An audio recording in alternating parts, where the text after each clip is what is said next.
So good evening and welcome to this live Ask Me Anything About Property with myself, Saj Hussain. So just give it a few moments for all the broadcast stuff to start working properly and for me to be standing somewhere that you can see me. I'm just trying to see the angle of the camera over there.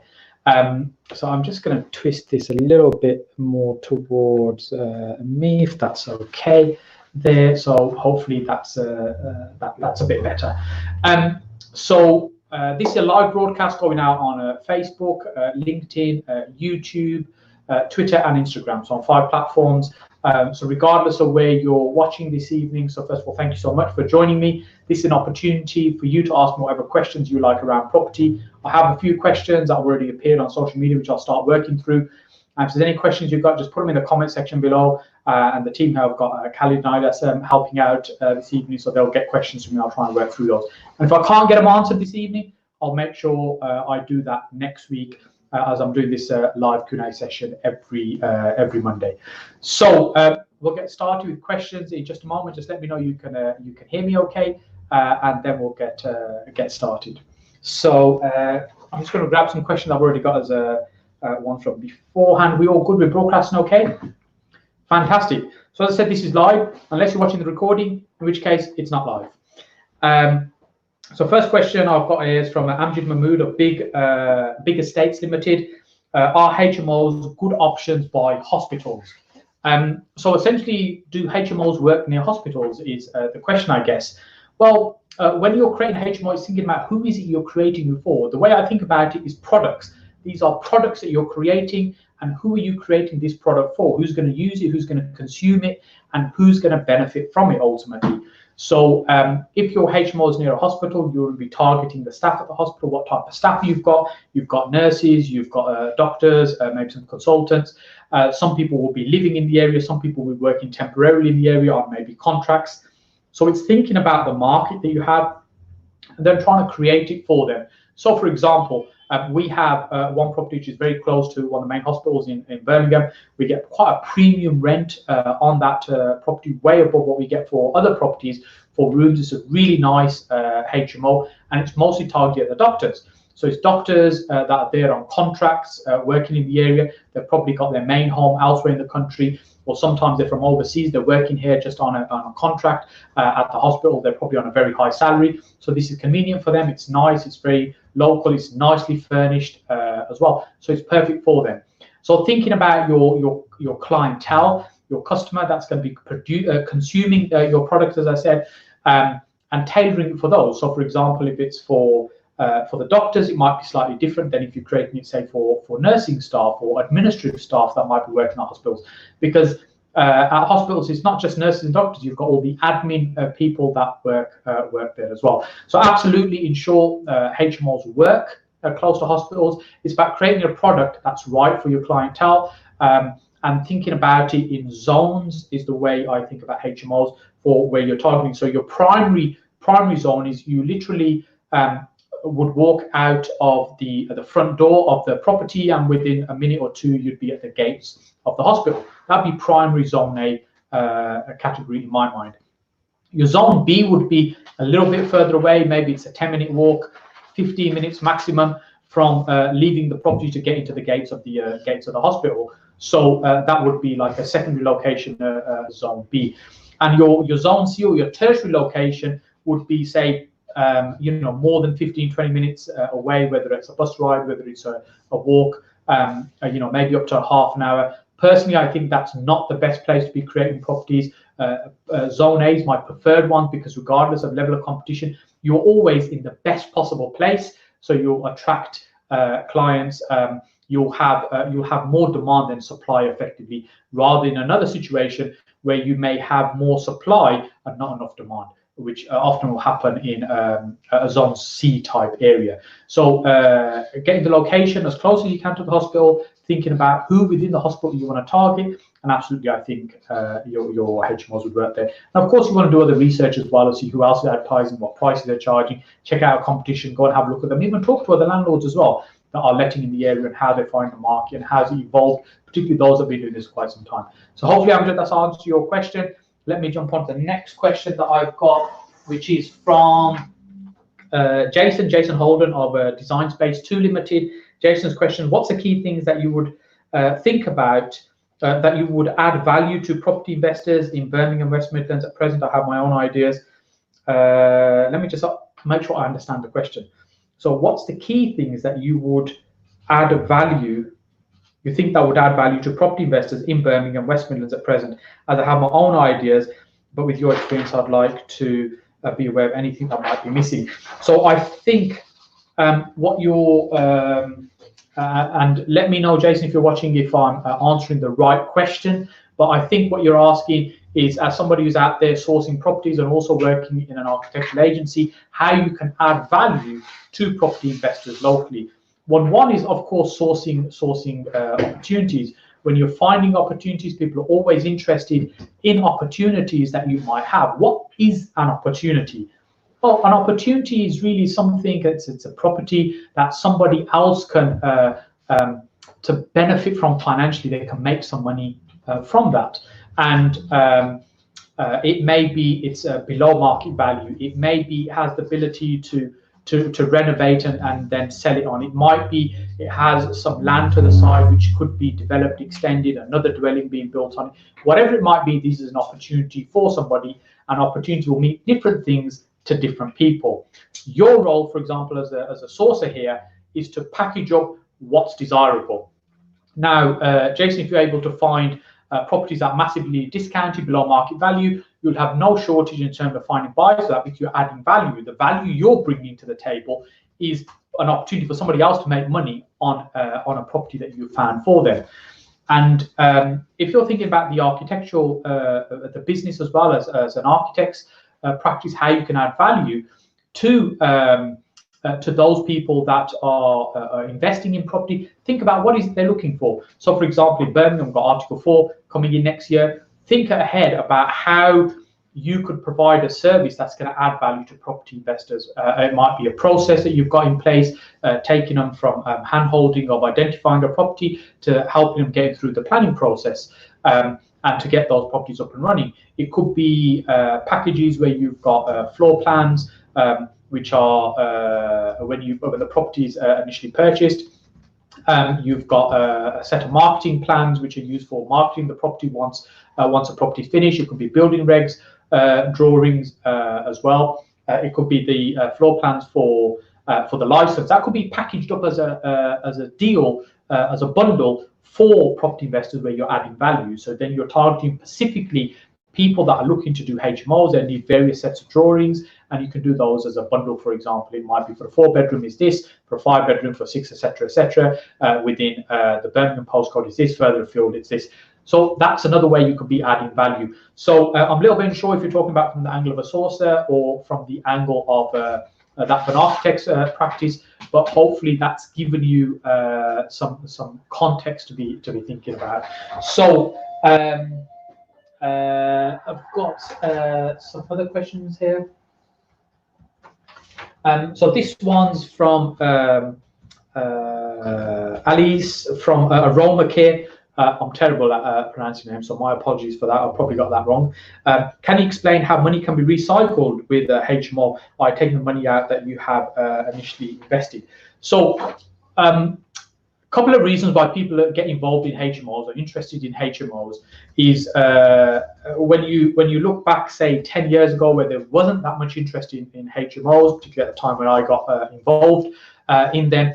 The only thing that was appealing at that moment in time is that the BMV type market or buying off plan, which many people were doing pre-credit crunch, are all kind of dried up, and those strategies are no longer working.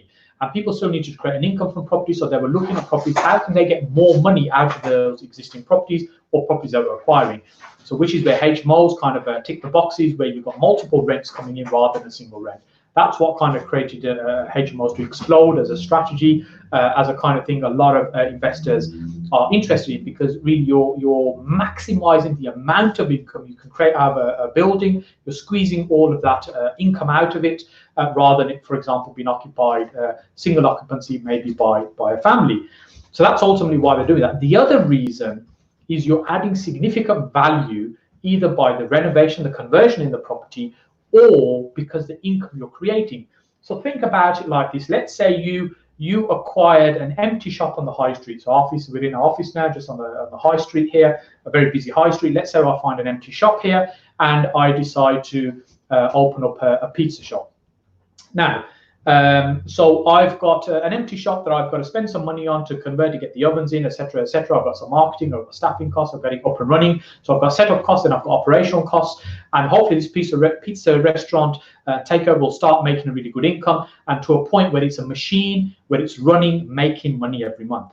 Now, I could then sell that business to somebody else to acquire, and they'll pay me a premium for that, or a goodwill, or whatever you want to call it, over and above the value of the building. So I might have purchased the shop building, I've got the fitting of the shop business, the fit out, and then I've now got a premium that I'm asking for, which is a multiplier of what the income might be each year. Typically, that's kind of how a business scenario might be valued.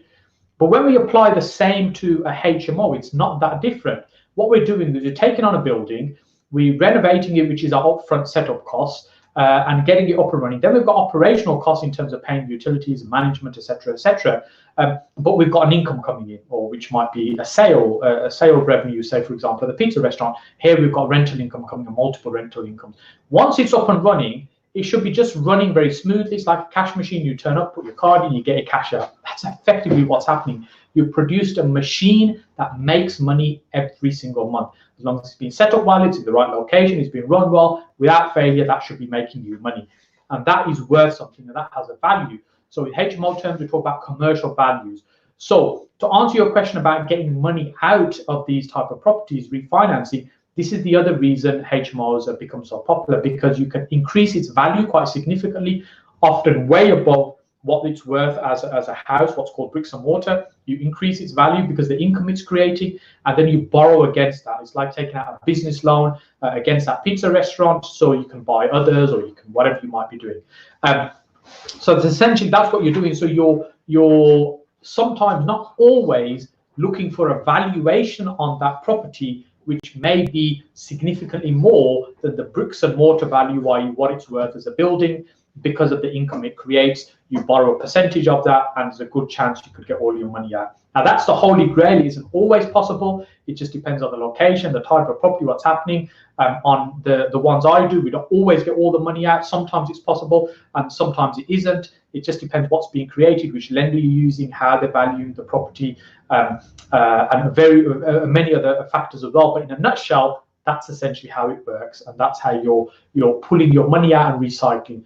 And the theory essentially is you get one up and running, you extract the cash through a remortgage, a commercial remortgage of the investment that you've made, and you use that cash and you go again, you buy another one, and you kind of continue that way. Yes, your operational costs are increasing because now you've got this loan you're servicing, but there should be sufficient income there for you to be able to service the loan, have the other operational costs all covered, and make a healthy profit as well. So that's kind of what that is. I hope that makes sense for you. So next question I've got here from Joanne Sainsbury of Silkwood Property Limited, and her question is, with an SA, would you think a three bedroom with one family bathroom and large bedrooms and one ensuite, or three smaller bedrooms all ensuite, which would be better? So essentially, Joanne, I think what you're asking is, if you were running a house as service accommodation, short stays, would it be better to have let's say a three bedroom house with three en-suites, or would it be with smaller rooms, or would it be better to have a house with a family bathroom and maybe one en-suite, so they don't want to have shared bedrooms? I think in our experience, what would work better would be more bathrooms. The more bathrooms you have, let's say you've got 3 rooms, you could even have a couple that are staying in each room, or twin beds possibly. It might be smaller rooms, but I think that bathroom always makes it more desirable. And it means you can charge more rent, or make it more rentable, as it were, more desirable to your guests. So in short, I think the answer for me would be the more bathrooms, the better you have per ratio of guests, rather than bigger rooms. Because remember, these are not people's main homes. They're there because they're staying for a short period of time. It could be a few days, it could be a few weeks, and really it's something convenient, comfortable, and nice.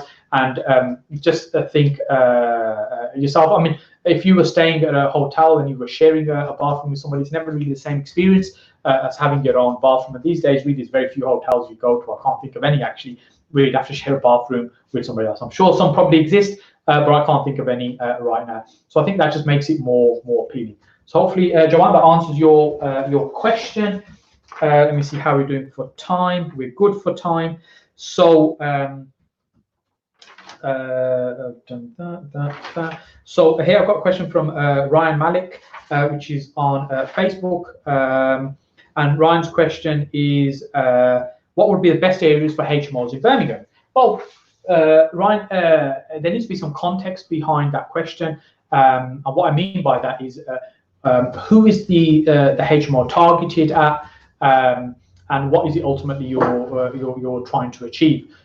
So I can give you my experience in terms of what we do and what we found that works well. So our target clients are professional tenants. They tend to be mostly what I call white collar. White collar being somebody that maybe goes and works at a desk.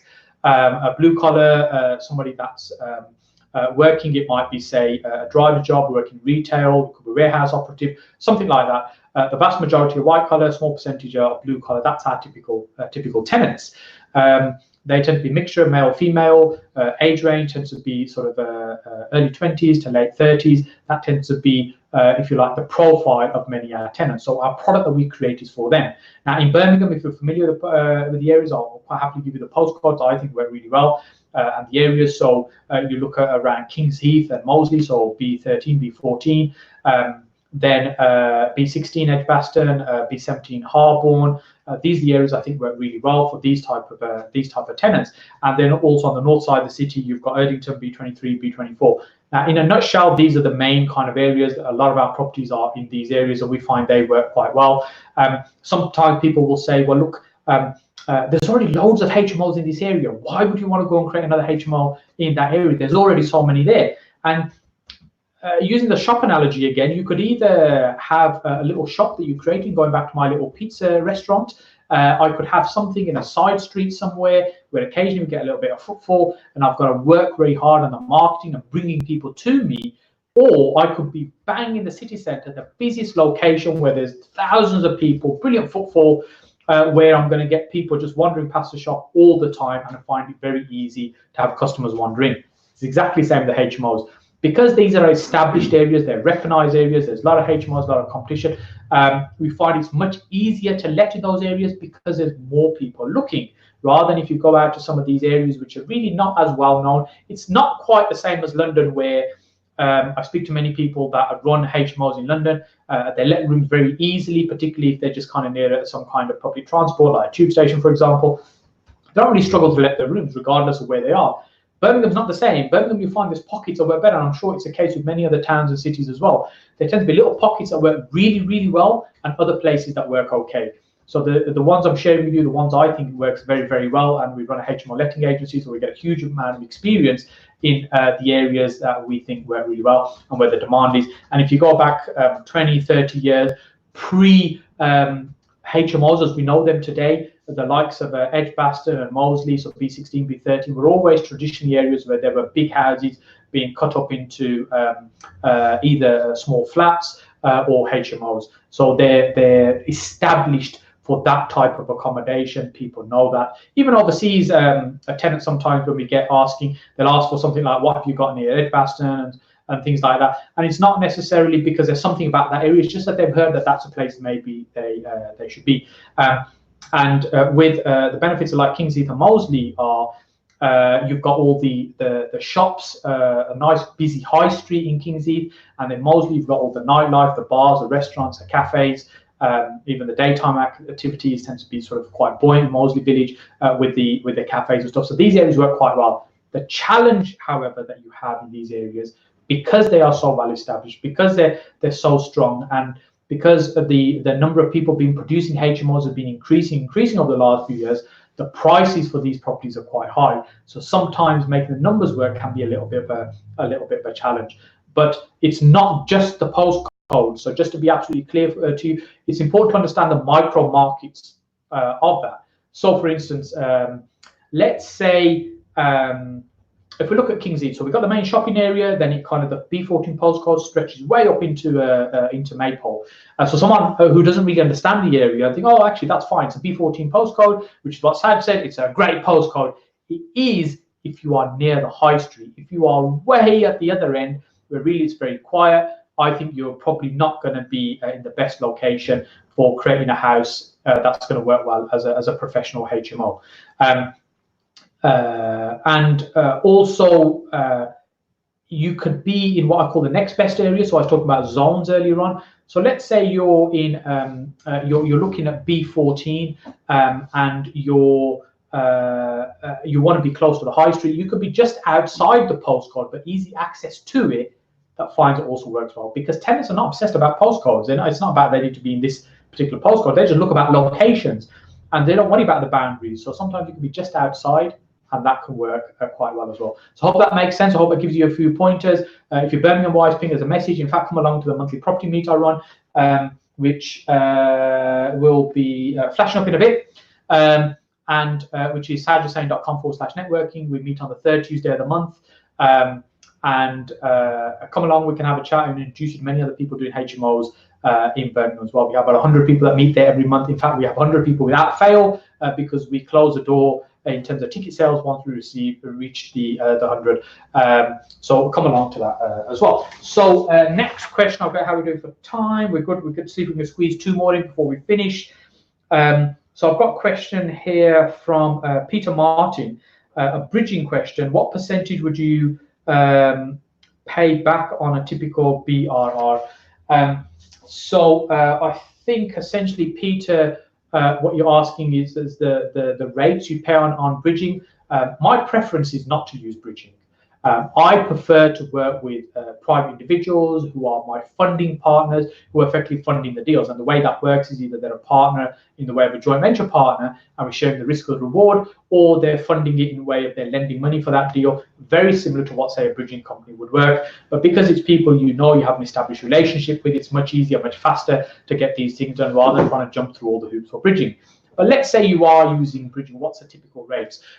Again, just to caveat, I'm not a financial advisor, I'm just sharing my knowledge and experience with you, so it's really important to speak to a broker who will be able to give you more thorough and detailed advice. But in a nutshell, it's not uncommon to be paying about 1% a month for a bridging loan. So over a period of a year, say that's 12%, so 1% a month is what you'd be paying. Sometimes it could be a little bit less, sometimes it could even be a little bit more, depending on the circumstances, depends on the deal. Other costs you need to think about in bridging, which sometimes I think people forget because they look at what's called the headline rate, i.e. that 1% a month, that 12% per annum, for example. They're looking at that as the headline rate, but you got to look at what are the costs that are associated with getting that bridge from start to finish. So, for instance, there'll be a setup charge possibly from the bridger. So there might be what's called an entry charge, might be a 1% or 0.5% fee to get into the loan. There may be another 0.5%, 1%, or even more that needs to be paid on the exit. So it's not just the loan itself, it's the setup charge, it's the exit charge as well. You'll have valuation fees for the property. You'll have solicitors' legal fees, yours and possibly the lenders as well, in terms of work they need to do for them that you need to pay for. You might have some kind of other product fees. But all in all, you want to think about as a holistic loan for that project, what is that going to cost you? So it's not just the 1% a month. You want to roll up all these costs and work out what's a true cost. And personally, if I was doing these kind of calculations on a bridging loan, I was doing 1% a month, I'd be thinking about possibly 14 or 15% as the true cost of money and building that into my deal. If you're missing these things out when you're analyzing the deal to see if the numbers work, really what you've got is an unrealistic spreadsheet. You want to make sure on paper when you do the analysis that you've been realistic about all the true costs that you're going to incur in that particular transaction in terms of doing the deal. And so speak to a good broker. They should be able to help you. They really should be able to help you to understand what type of purchase you're doing and what might be the best type of bridge for that, because sometimes you can get a phenomenally good deal from a bridge as well, but understand its true cost, not just the headline figure. So let's see if we can squeeze one more in before we finish. We've got some there. Let me see if we can grab one of these.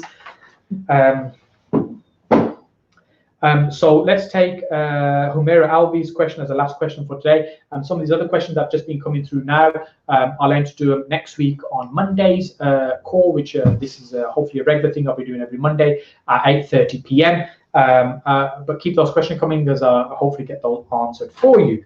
So Humaira Alvi's question is the difference of the benefits to a single let and Airbnb. So essentially, the way to think about it is one is a very short-term stay, and the other one is more long-term letting. So traditional letting, as buy-to-let as we know it, where you may purchase a house, a flat, as the landlord, you then rent it out to tenants who come and live in it for you, probably a family, a couple, whatever it might be, and they're paying you rent each month. They're there, that's their main home, they're there for the long term. That's traditional buy-to-let, and you've got various different ways of calculating how profitable that might be for you, whether you're looking at the yields, whether you're looking at return on capital employed, or whatever it is, whatever method you're using to work out how beneficial that deal is for you, and ultimately what's a long-term objective for you. It might be portfolio building, it could be capital appreciation over time, it could be income you're creating, whatever it might be. So that's your traditional buy-to-let. Then you have more recently the explosion of short-term stays, or sometimes called service accommodation. People maybe talk about Booking.com and Airbnb as the two big platforms that you would use for making these properties available. They're not the only ones, there's many other ones. But essentially what's happening there is those properties are offered for a very short period of time. They're offered for short stays. So that short stay could be anything from a night to a few weeks that someone's coming to stay in. It's unlikely to be several months, because as it falls into several months, it starts becoming like a more normal tenancy. It's their main home. And one of the key differences here is that it's not their main home. It's somewhere where they're staying temporarily. Their main home is elsewhere. They're really coming to stay for a short period of time. Now, also it means the services that you provide are different as well. So the way to think about this is with Airbnb, Booking.com, the short stay type guests, if you like, because not really tenant, guests that are staying, they're the kind of people that would ordinarily maybe go and book into, say, a hotel. So you really, the competition is that of a hotel. What would you expect within a hotel? So things like the bedding being available, the linen regularly being changed, cleaning service being provided, as an example of a few things that you might be providing within a serviced property, hence the name serviced. Whereas if you were letting to a family, you probably won't even offer them any furniture, never mind the bedding and the linen and a regular cleaner as well, right? So this is the difference, the expectation, the difference. And I really view it as one is more of a hospitality business, where the other one is of a landlord business. They're not quite the same thing.